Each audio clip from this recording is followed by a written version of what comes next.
Subscribe. Hello Carrie A. Everyone, कशा आहात तुम्ही सगळे? तरी या ठिकाणी मी नाही का कुकर लावून घेत होते, कारण की मला डाळ शिजवून घ्यायची होती. तर डाळ शिजायला घातली आणि डाळ शिजून झाल्याच्या नंतर लगेच फोडणी करायला घेतली. तर इथे मी लसूण, जिरे, मोहरी हे सगळं टाकून चांगलं मिक्स करून दिलं आणि लसूण चांगला लाल होऊ दिला आणि लाल झाल्याच्यानंतर कढीपत्ता घातला. कढीपत्ता घातल्याच्यानंतर थोडीफार मस्ती केली आणि त्यानंतरून मग मी डाळ टाकली. तर कुकरमधली डाळ पण चांगली शिजली होती, त्याला थोडं मॅश केलं आणि नंतरून मी डाळीत टाकून दिलं आणि त्यानंतरून मग त्यात हळद घातली आणि चांगलं मिक्स करून घेतलं. चवीनुसार मीठ पण घालून घ्यायचं आहे आणि त्यानंतरून मग मी चटणीची तयारी करायला घेतली.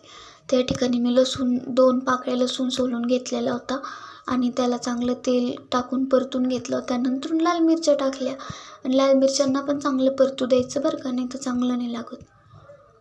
आणि मग परतल्याच्या नंतर त्याला चांगलं होऊ दिलं आणि नंतरून आपल्याला मिरच्या काढून मग शेंगदाणे घालायचे होते.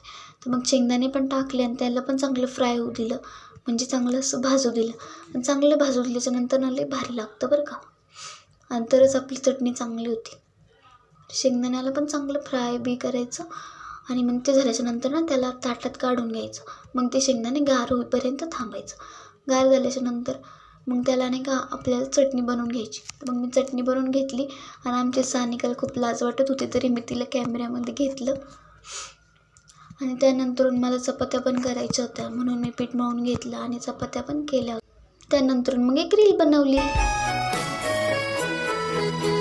नाही जरी सरी तरी भिजते अंग पाण्याने, सोचो तुम्हें पल भर भी बरसे सा